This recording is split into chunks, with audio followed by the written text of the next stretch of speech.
Hi, Dr. Becca here with Del Mar Center for Behavioral Health with another short video. I'm making this video because I cannot find the one that Dr. Vince Carbone did that is similar, and so I refer to it all the time in working with supervisees, so I figured I would just make a different one. I'm actually going to pay homage to him by using the same material, so the stringing beads.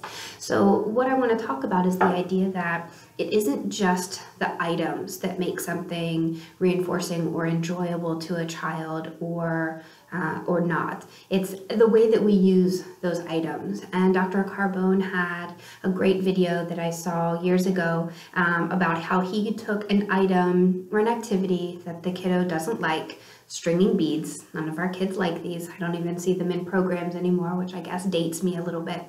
And the goal or the activity is about taking these beads and stringing them onto the string.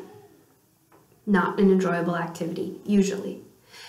But there's this video of Dr. Carbone interacting with this little kiddo, and they are stoked to be stringing beads. And it's not the stringing bead activity, it's the way that he's doing that with him, right? And so there's the idea that I can give you, the string and the beads and say, string these, right? And so then the kiddo is stringing beads. And it's not super fun for them. Maybe it is, but for many of our kids, that's not as fun. And so we can take an item like stringing beads and make it more fun. So the idea is we can offer a choice. Do you want to string the stars or the cylinders? And then they feel like they have a sense of choice, which is super important. Particularly as a kiddo, kids don't get to pick much of anything, right? Somebody tells them what time to get up and when to eat and what they can eat, and all of those are being told what to do. So if we can give them a sense of choice anytime that it's appropriate, they're still stringing the beads, whether they string the stars or the cylinders. We also then can make it fun. So maybe the stars are shooting around and going towards them, and then when it goes in, that is so good, stringing beads. And then we're using our facial expression, and then, oh, you're gonna do a second one. You're gonna string 2 beads. 2 beads, and they can make noise together. It sounds like clapping, right? 2 beads.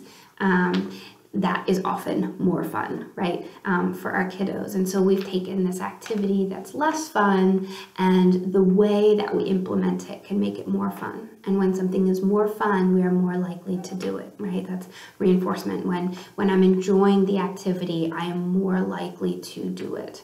And so we're practicing compliance, but it's also practicing that skill of the hand-eye coordination and stringing the beads, and not as much compliance because the child is interested. And so that is the video.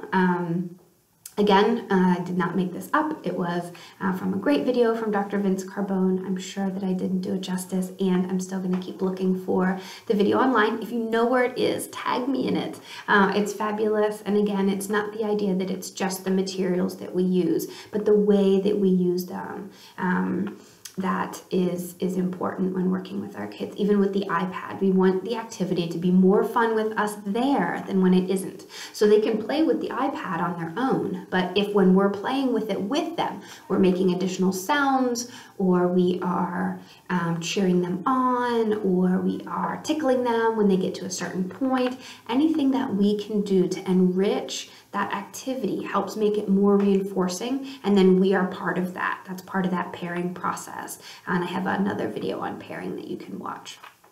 But again, this was just a short video to talk about. It's not what we use, it's the way that we use it that can make something be effective and reinforcing. And that gives us, as the adult, a lot more control and power in helping our kiddos to be successful. Because if we can make it fun, we can help learning occur.